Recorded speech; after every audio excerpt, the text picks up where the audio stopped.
So hello everyone, welcome to my channel commerce notes. आज हम इस वीडियो में बीकॉम फोर्थ सेमेस्टर का जो आपका सब्जेक्ट है ऑडिटिंग, उसका एक 15 मार्क्स का वेरी इंपॉर्टेंट क्वेश्चन आंसर करने जा रहे हैं जो कि प्रीवियस ईयर बेस्ड है और ये आपको एग्जाम में मल्टीपल टाइम आया है।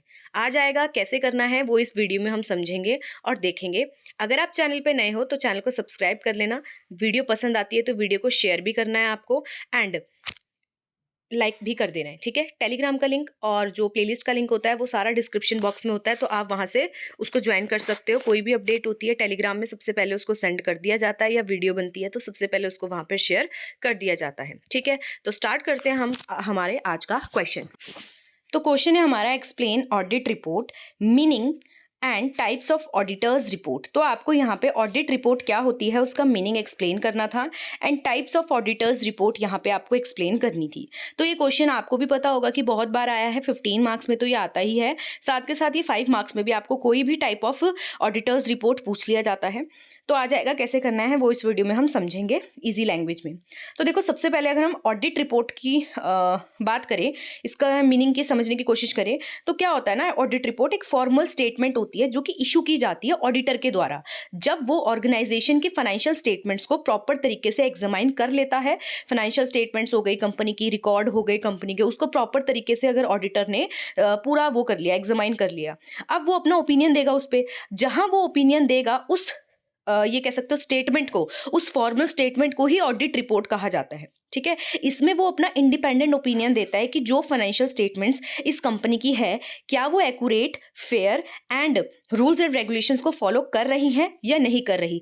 जितने भी अकाउंटिंग स्टैंडर्ड्स हैं, जितने भी लीगल रिक्वायरमेंट्स है, क्या इस कंपनी ने फॉलो किए हैं या नहीं किए, ठीक है। क्या ये जो फाइनेंशियल स्टेटमेंट है ये अपनी पोजीशन को accurate, true and fair show कर रही है या नहीं कर रही। ये सारा अपना इंडिपेंडेंट ओपिनियन अगर उसको किसी में देना है तो वो क्या है, एक फॉर्मल स्टेटमेंट में देता है, उसी को कहते हैं ऑडिट रिपोर्ट, ठीक है। क्लियर हुआ आपको ऑडिट रिपोर्ट का मीनिंग? अच्छा, अब जो ऑडिट रिपोर्ट होती है ना, ये बहुत ही इंपॉर्टेंट होती है सारे के सारे स्टेक होल्डर्स के लिए, चाहे वो इन्वेस्टर हो, चाहे वो क्रेडिटर हो, चाहे वो कोई रेगुलेटरी अथॉरिटी हो।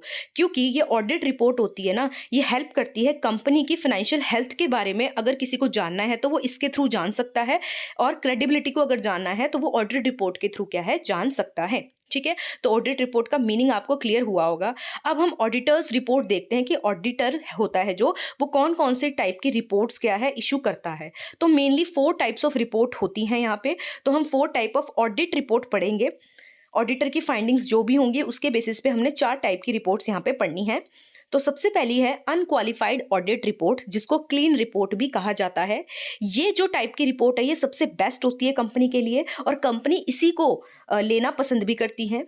अगर ये रिपोर्ट किसी कंपनी को मिली है, दैट मीन्स ऑडिटर ने अपना क्या व्यू पॉइंट दे रखा है वहां पे, कि ये जो कंपनी है ना, ये इसकी जो भी फाइनेंशियल स्टेटमेंट्स हैं वो ट्रू है, फ्री फ्रॉम मटेरियल स्टेटमेंट है, मतलब कि इन्होंने मिस स्टेटमेंट होती है, जो मटेरियल मिस स्टेटमेंट होती है, सॉरी, उससे है, मतलब कि यहाँ पे सारी इंपॉर्टेंट इन्फॉर्मेशन दी गई है। ये जो इनकी कंपनी की फाइनेंशियल स्टेटमेंट्स है वो ट्रू एंड फेयर व्यू दे रही है, कोई भी मिस स्टेटमेंट नहीं हो रखी, जो भी इंपॉर्टेंट चीजें हैं सब बताई गई हैं, ठीक है। एंड इन्होंने सारे रूल्स और रेगुलेशंस क्या किए हुए हैं, फॉलो किए हुए हैं, ठीक है। फीचर्स देखें तो यहाँ पे ये जो रिपोर्ट है ये इसलिए इशू की जाती है क्योंकि ऑडिटर बोलता है कि भाई कोई भी जो इंपॉर्टेंट टाइप के एरर नहीं हो रखे, यहाँ पे कोई फ्रॉड डिटेक्ट नहीं हुआ है मेरे से यहाँ पे, ठीक है। फाइनेंशियल स्टेटमेंट्स इनके क्लियर हैं, प्रेजेंट कर रही है ट्रू और फेयर व्यू, और ऑडिटर यहाँ पे एक्सप्रेस करता है अपना अनमॉडिफाइड ओपिनियन, ठीक है। एग्जाम्पल आप देख सकते हो, ये जो अनक्वालिफाइड ओपिनियन होता है वो कैसे देता है कि इन आर ओपिनियन जो फाइनेंशियल स्टेटमेंट्स हैं ये ट्रू और फेयर व्यू दे रही हैं फाइनेंशियल पोजीशन का कंपनी के बारे में इस तारीख को, एंड इसको प्रिपेयर किया गया है अकाउंटिंग जो भी यहाँ पे स्टैंडर्ड्स एप्लीकेबल हैं उसके अकॉर्डिंग, ठीक है।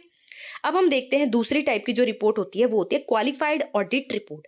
अब जो क्वालिफाइड ऑडिट रिपोर्ट होती है इसको इशू किया जाता है जब फाइनेंशियल स्टेटमेंट्स ना मोस्टली तो एक्यूरेट हैं, बट वहां पे कुछ स्पेसिफिक इश्यूज है जहां पे ऑडिटर को लग रहा है कि यार ये मैटर ऑफ कंसर्न है या हो सकता है।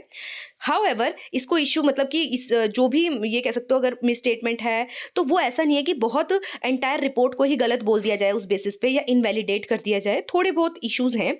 रीजन क्या होता है, ऑडिटर इसको क्यों इशू करता है इस रिपोर्ट को, अगर उसको लग रहा है कि कंपनी ने यहाँ पे ये वाला अकाउंटिंग स्टैंडर्ड फॉलो नहीं किया, ठीक है, या फिर उसे कहीं डाटा प्रॉपर नहीं मिला, या फिर उसे लग रहा है कि माइनर मिस स्टेटमेंट हो रखी है पर इस मिस स्टेटमेंट से कोई बड़ा अफेक्ट नहीं आ रहा या ओवरऑल फाइनेंशियल हेल्थ में कोई बड़ा इफेक्ट नहीं पड़ रहा।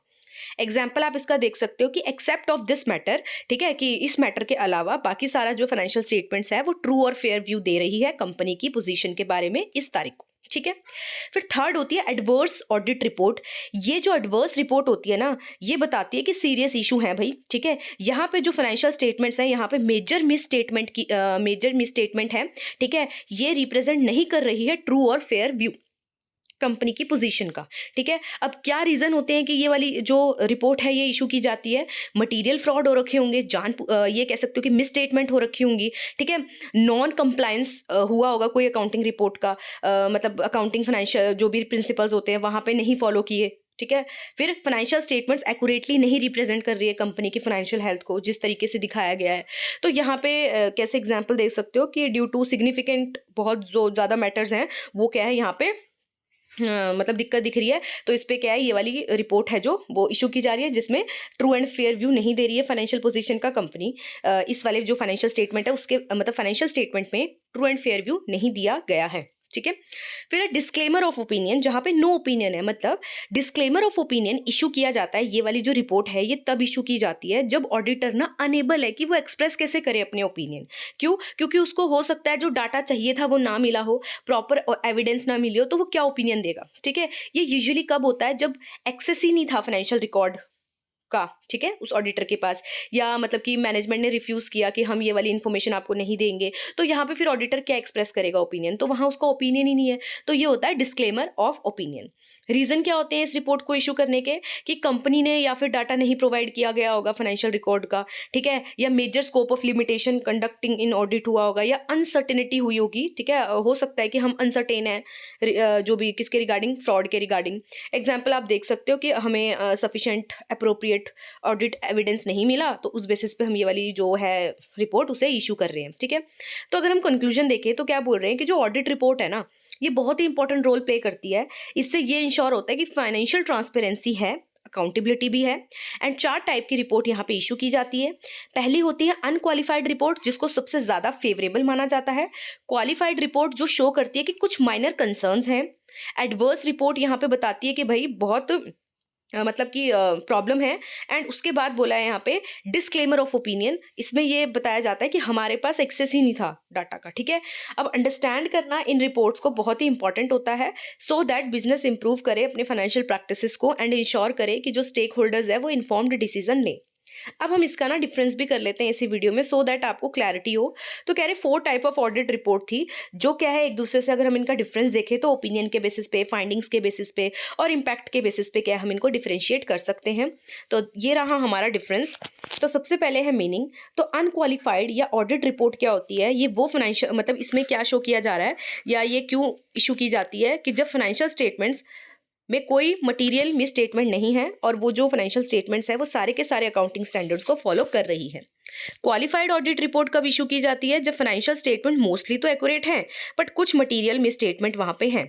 एडवर्स ऑडिट रिपोर्ट तब इशू की जाती है जब मेजर मिस स्टेटमेंट है मटेरियल चीजें की। और डिस्क्लेमर ऑफ ओपिनियन तब इशू किया जाता है जब ऑडिटर के पास वो ऑडिटर अपने ओपिनियन को एक्सप्रेस नहीं कर पा रहा बिकॉज सफिशिएंट ऑडिट एविडेंस उसके पास नहीं है।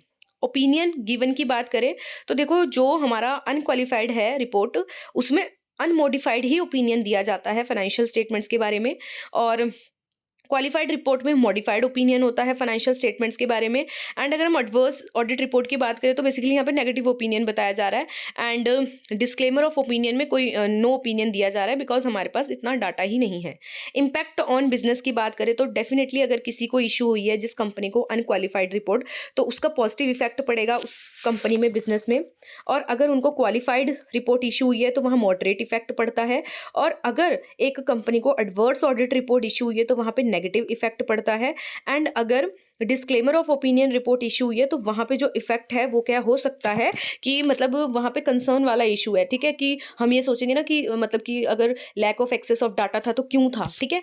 फिर रीज़न फॉर इशुएंस की बात करें तो देखो अनक्वालिफाइड रिपोर्ट इसीलिए इशू की जाती है बिकॉज उस फाइनेंशियल स्टेटमेंट में कोई एरर ही नहीं है, कोई फ्रॉड ही नहीं है, कोई मिस स्टेटमेंट ही नहीं है। क्वालिफाइड इसीलिए इशू की जाती है कि कुछ एरर हैं पर वो इफेक्ट नहीं कर रहे हैं पूरी एंटायर फाइनेंशियल स्टेटमेंट्स को। और एडवर्स वाली क्यों इशू की जाती है, क्योंकि मेजर एरर्स हैं, फ्रॉड हैं, हो सकता है कोई कंप्लायंस ना किया गया हो अकाउंटिंग स्टैंडर्ड्स को। और अगर हम यहाँ पे बात करें कि डिस्क्लेमर रिपोर्ट क्यों इशू की जाती है, बिकॉज यहाँ पे जो lack of access of data था, रिकॉर्ड था, ठीक है। एग्जाम्पल हमने पढ़ लिए थे पॉइंटर्स के साथ, तो आप यहाँ पे पढ़ सकते हो। तो यहाँ पे हम मेन इनका आप समरी देख लें तो देखो अनक्वालिफाइड रिपोर्ट बेस्ट आउटकम बताती है, फाइनेंशियल स्टेटमेंट्स करेक्ट है ये बताती है। क्वालिफाइड रिपोर्ट बताती है कि कुछ माइनर इश्यूज हैं बट स्टिल मोस्टली एक्यूरेट है ये फाइनेंशियल, ये कह सकते हो स्टेटमेंट। एडवर्स रिपोर्ट बताती है कि मेजर इश्यूज हैं, ठीक है। एंड उसके बाद अगर हम लास्ट देखें डिस्क्लेमर ऑफ ओपिनियन रिपोर्ट, तो यहाँ पे ऑडिटर ऑडिटर अपना कोई ओपिनियन नहीं दे पाता बिकॉज इनसफिशिएंट एविडेंस होते हैं उसके पास, ठीक है। तो ये था हमारा पूरा क्वेश्चन का आंसर। होप आपको समझ आया होगा। तो अगर वीडियो पसंद आई होगी तो वीडियो को लाइक कर देना, इस वीडियो को शेयर भी कर देना और अपने फ्रेंड्स के साथ इसको शेयर करना है जिनका ये सब्जेक्ट है। और चैनल पे नए हो तो सब्सक्राइब कर लेना, और अभी तक अगर नहीं किया तो भी सब्सक्राइब कर लेना। टेलीग्राम का लिंक भी डिस्क्रिप्शन बॉक्स में है, प्लेलिस्ट भी डिस्क्रिप्शन बॉक्स में है। इससे इस सब्जेक्ट से रिलेटेड हमने बहुत सारे क्वेश्चन आंसर्स करे हैं, और आने वाले वीडियोस में इसी सब्जेक्ट से रिलेटेड हमने क्वेश्चन आंसर्स और भी करने हैं।